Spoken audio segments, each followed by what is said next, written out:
Friends, आप सभी का एक बार फिर से स्वागत है आपके अपने चैनल टारगेट सेमेस्टर में और आप सभी के अपने कोर्स सारथी में। मैं हूं अमृत राय और आज हम डिस्कस करने वाले हैं ऑपरेशन कॉस्टिंग के बारे में और इसके अलावा जो अलग अलग कॉस्टिंग के और भी मेथड्स हैं उनके बारे में। उम्मीद करते हैं कि आपने इससे पहले वाला लेक्चर देखा होगा और वो लेक्चर आपको समझ में आया होगा। उस लेक्चर में अगर आपको कोई भी डाउट है तो डेफिनेटली आप पूछ सकते हैं अपने डाउट सॉल्विंग सेशन में। अच्छा, एक चीज़ सारथी के बच्चों से हमारी हमेशा से शिकायत रहती है कि बच्चे आप लोग कोर्स तो ले लेते हैं, कोर्स तो हमारा परचेज़ कर लेते हैं, लेकिन आप लोग इतने ज़्यादा एक्टिव नहीं रहते हैं। आपके इस इनएक्टिविटी की वजह से, आपके इस इनएक्टिवनेस की वजह से, आपके इस निष्क्रियता की वजह से हम भी कहीं ना कहीं निष्क्रिय हो जाते हैं। अगर आप लोग पूरी इच्छा के साथ, पूरी शिद्दत के साथ हमारे साथ जुड़ के डाउट सॉल्विंग सेशन करने के लिए हमें प्रेरित करते, हमें मोटिवेट करते, तो डेफिनेटली हम आपके लिए बहुत सारे डाउट सॉल्विंग सेशंस लाते। लेकिन कोई भी बच्चा कभी पूछता ही नहीं है डाउट सॉल्विंग सेशन के बारे में, तो हम बताएं कैसे? कोई बात नहीं, ठीक है। फिर भी कोशिश करिए कि आप लोग अपने जीवन के पड़ाव में धीरे धीरे अपने आप को आगे ही लेके जाएं। बाकी आप जहां तक हैं, जहां भी हैं, आप बेहतर हैं और आप इससे भी बेहतर बनने का प्रयास करते रहें, ऐसा हम उम्मीद करते हैं। तो आज के डिस्कशन का टॉपिक है, सबसे पहले ऑपरेशन कॉस्टिंग किसे कहते हैं। Operation costing is a more detailed application of process costing. इसके पहले हमने आपको बताया था प्रोसेस कॉस्टिंग किसे कहते हैं। एक ऐसा कॉस्टिंग सिस्टम जिसमें हमको अलग अलग प्रोसेसेस का कॉस्ट मेजर करना होता है, उसको हम लोग प्रोसेस कॉस्टिंग सिस्टम के नाम से जानते हैं। तो आपका जो प्रोसेस कॉस्टिंग सिस्टम होता है उसका थोड़ा सा जो डिटेल्ड एप्लीकेशन है वही आपका ऑपरेशन कॉस्टिंग सिस्टम है। यानी प्रोसेस कॉस्टिंग सिस्टम का थोड़ा सा detailed application process costing system होता है। क्यों डिटेल एप्लीकेशन होता है? क्योंकि इस कॉस्टिंग सिस्टम में हर ऑपरेशन जो एक प्रोसेस में अलग अलग ऑपरेशंस होते हैं, हर ऑपरेशन का आप कॉस्ट निकालते हैं। That means under this method of costing the cost of each distinct operation of a process is ascertained separately instead of cost of whole process. यानी यहाँ पे पूरे प्रोसेस का कॉस्ट नहीं निकालते हैं आप, यहाँ पे आप एक पर्टिकुलर प्रोसेस के ऑपरेशन का कॉस्ट निकालते हैं। यानी कोई भी अगर प्रोसेस आपको करना है, उस प्रोसेस को करने के लिए आपको अलग अलग ऑपरेशन से होकर गुजरना पड़ता है। तो अगर आप हर ऑपरेशन का कॉस्ट डिटरमाइन कर रहे हैं तो उसे हम कहेंगे ऑपरेशन कॉस्टिंग।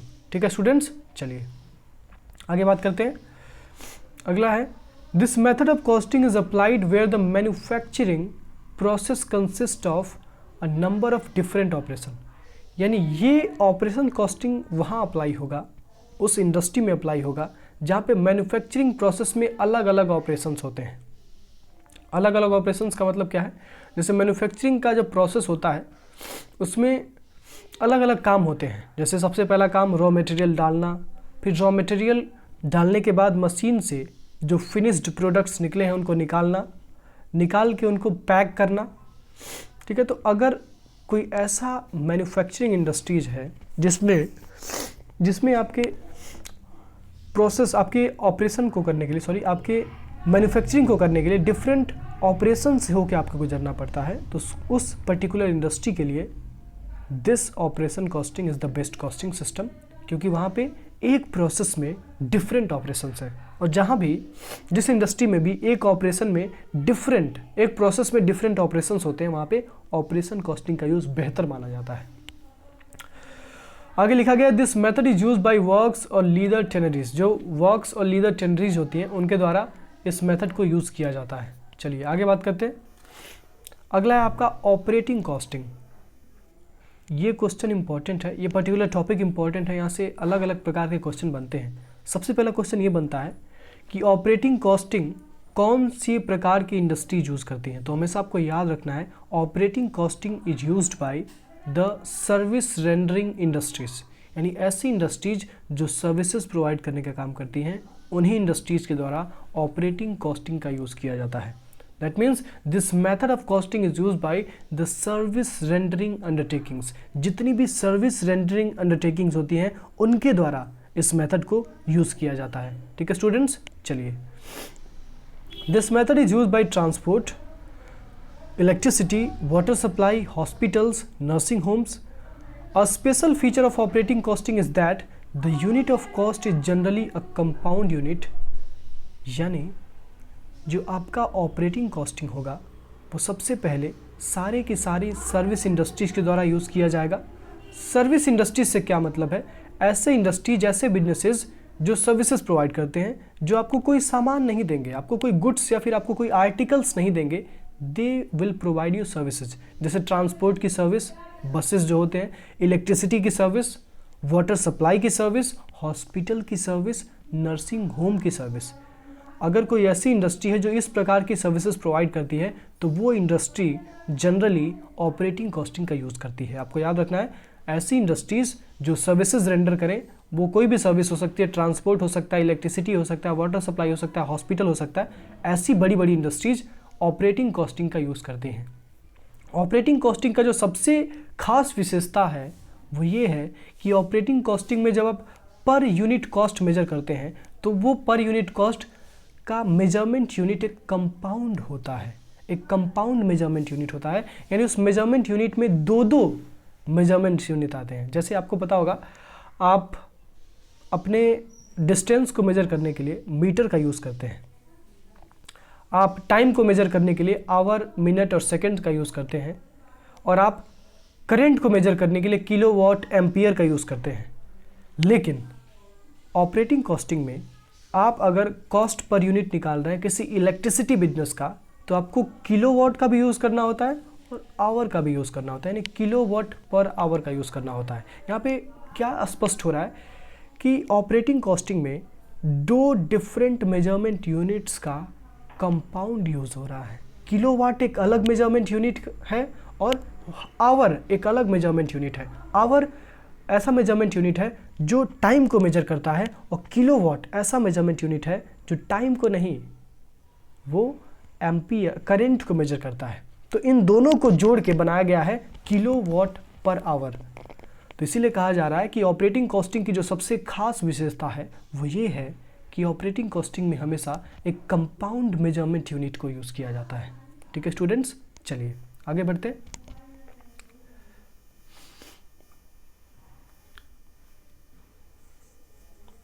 अगला है यूनिफॉर्म कॉस्टिंग। यूनिफॉर्म कॉस्टिंग से क्या तात्पर्य है? यूनिफॉर्म कॉस्टिंग से तात्पर्य है एक ऐसे कॉस्टिंग सिस्टम से जिस कॉस्टिंग सिस्टम में एक इंडस्ट्री में आने वाले सारे के सारे बिजनेसेस सेम तरह के ही कॉस्टिंग का यूज़ करते हैं। यानी कोई ऐसा इंडस्ट्री है, जैसे मान लीजिए ट्रांसपोर्ट इंडस्ट्री, तो ट्रांसपोर्ट इंडस्ट्री में जितने भी बिजनेसेस आएंगे, चाहे वो किसी भी कंपनी का ट्रांसपोर्ट बिजनेस हो, हर कंपनी का जो ट्रांसपोर्ट बिजनेस होगा वो एक ही तरह का कॉस्टिंग सिस्टम यूज़ करेगा, क्योंकि उस इंडस्ट्री में वही कॉस्टिंग सिस्टम एप्लीकेबल होता है। तो अगर ऐसा कंडीशन आ रहा है कि एक पर्टिकुलर इंडस्ट्री में जो डिफरेंट बिजनेसेस हैं वो सेम कॉस्टिंग सिस्टम को यूज़ कर रहे हैं, same principle and practice of costing को यूज़ कर रहे हैं, तो उसको हम कहेंगे यूनिफॉर्म कॉस्टिंग। यानी एक बार रीड कर लेते हैं, when various businesses in the same industry use the same principles और practices of costing, it is called uniform costing. यानी मान लीजिए टेक्नोलॉजी बिजनेस की बात करते हैं, टेक्नोलॉजी इंडस्ट्री की, जैसे टाटा टेक्नोलॉजी है, इसके अलावा इन्फोसिस है, विप्रो है। अगर ये जो तीनों बिजनेसेस हैं, इन्फोसिस की बात कर लीजिए, विप्रो की बात कर लीजिए, या फिर टाटा टेक्नोलॉजीज़ की बात कर लीजिए, ये तीनों की तीनों बिजनेसेस टेक्नोलॉजी इंडस्ट्री के बिजनेस हैं। अब चूंकि टेक्नोलॉजी इंडस्ट्री में एक ही कॉस्टिंग सिस्टम को यूज़ किया जाता है, तो इसीलिए ये जितने भी डिफरेंट बिजनेसेस होंगे टेक्नोलॉजी इंडस्ट्री के, वो सभी के सभी एक ही कॉस्टिंग सिस्टम को यूज़ करेंगे। और अगर ऐसा होता है तो इसी को हम यूनिफॉर्म कॉस्टिंग सिस्टम कहते हैं। यानी जब डिफरेंट बिजनेसेस जो एक ही इंडस्ट्री में आते हैं वो सेम कॉस्टिंग सिस्टम को यूज़ करते हैं, तो उनको हम यूनिफॉर्म कॉस्टिंग सिस्टम कहते हैं। और इस कॉस्टिंग सिस्टम की मदद से इंटर फर्म कंपैरिजन काफ़ी आसान हो जाता है। क्या आसान हो जाता है दोस्तों? इस कॉस्टिंग सिस्टम की मदद से इंटर फर्म कंपैरिजन काफ़ी आसान हो जाता है। इंटर फर्म कंपैरिजन का मतलब क्या है? इंटर फर्म कंपैरिजन की बात आपने क्लास 12 में पढ़ी होगी अकाउंट्स में। जैसे फॉर एग्जांपल दो बिजनेसेस हैं, एक टाटा कंपनी है और एक रिलायंस कंपनी है। ये दोनों कंपनीज मान लीजिए एक ही इंडस्ट्री में आते हैं। टाटा कंपनी भी रिटेल्स का बिजनेस कर रही है और रिलायंस कंपनी भी रिटेल्स का बिजनेस कर रही है। दोनों के दोनों सेम बिजनेस कर रहे हैं।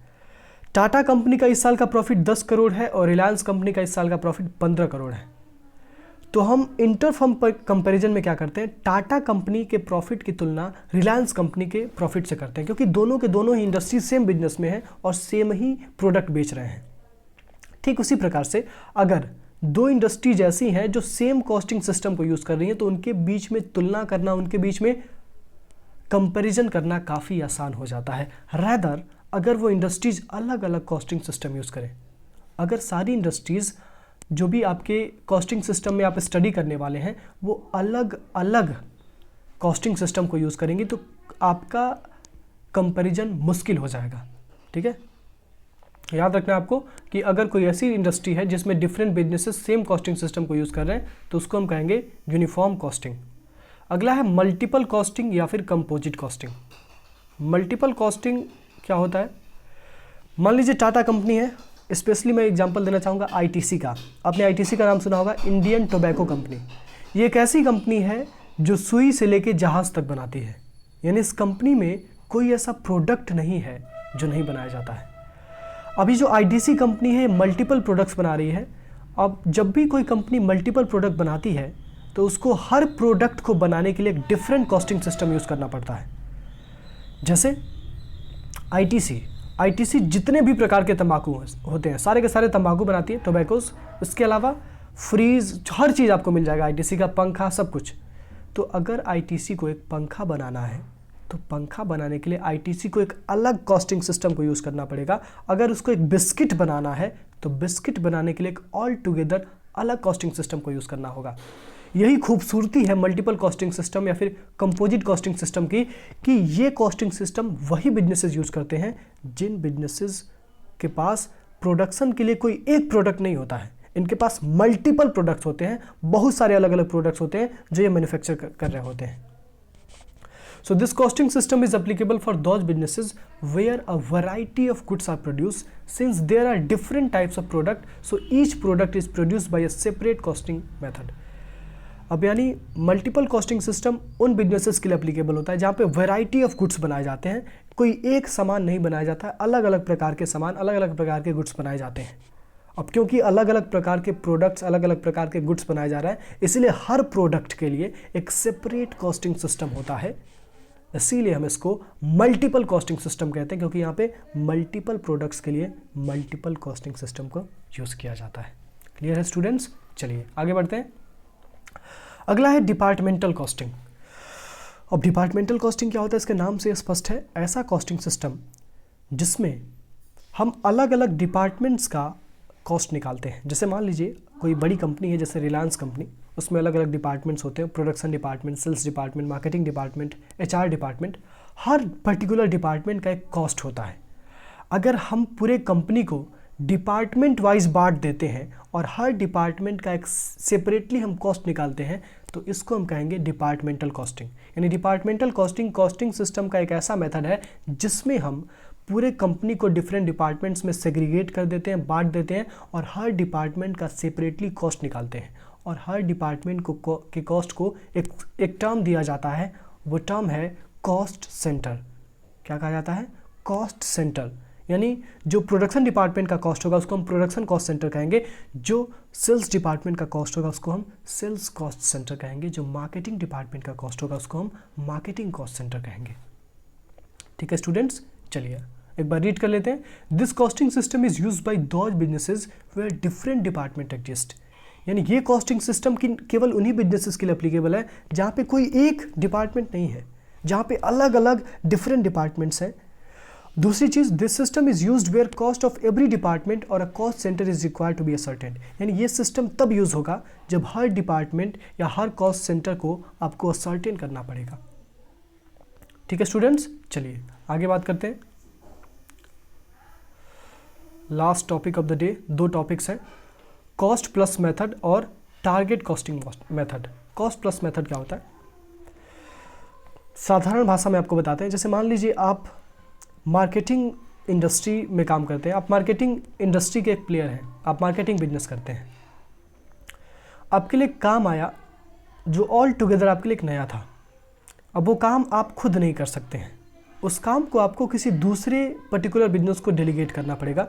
लेकिन जो भी इंसान आपके लिए काम करेगा वो इंसान तो कॉस्ट लेगा आपसे, लेकिन केवल कॉस्ट पे तो काम नहीं करेगा, क्योंकि हम बिजनेस के स्टूडेंट हैं, हम कॉमर्स के स्टूडेंट हैं, तो हम जानते हैं कि कोई भी इंसान अगर काम कर रहा है तो ही नीड्स सम प्रॉफिट, तो वो आपसे कॉस्ट भी लेगा प्लस प्रॉफिट भी लेगा, तब वो आपका काम करेगा। अगर कोई ऐसा कॉन्ट्रैक्ट आपको मिल रहा है, एक बार मैं रिपीट कर देता हूँ, जिस कॉन्ट्रैक्ट को करने के लिए आप सक्षम नहीं हैं, वो कॉन्ट्रैक्ट में आप एक्सपर्टीज़ आपकी नहीं है, तो उस केस में आप उस कॉन्ट्रैक्ट को, उस काम को किसी दूसरे इंसान को डेलीगेट कर देंगे और वो दूसरा इंसान आपको वो काम करके देगा, लेकिन उस काम के बदले में आपसे वो अच्छा खासा पैसा लेगा। अगर ऐसा मेथड ऑफ कॉस्टिंग आप यूज़ कर रहे हैं, इसी को हम लोग cost plus method of costing कहते हैं। एक बार रीड कर लेते हैं। This costing method is used where a businessman feels hesitant to execute a work which is absolutely new to him, and then he decide to give the work to a contractor and he would pay him the total cost of work plus his profit. Such type of work is called cost plus method. यानी cost plus method एक ऐसा method है जिसमें एक businessman जो एक ऐसा काम करने जा रहा है, एक ऐसा काम करने का उसको कॉन्ट्रैक्ट मिल रहा है जो काम करने में वो एक्सपर्ट नहीं है, तो वो इंसान किसी दूसरे इंसान को वो काम दे देगा और उस इंसान को वो उस काम को करने के लिए कॉस्ट भी देगा, जो वो काम करने के लिए जितना पैसा लगेगा वो भी देगा, प्लस वो इंसान काम कर रहा है तो उसको उसका प्रॉफिट का हिस्सा भी देगा।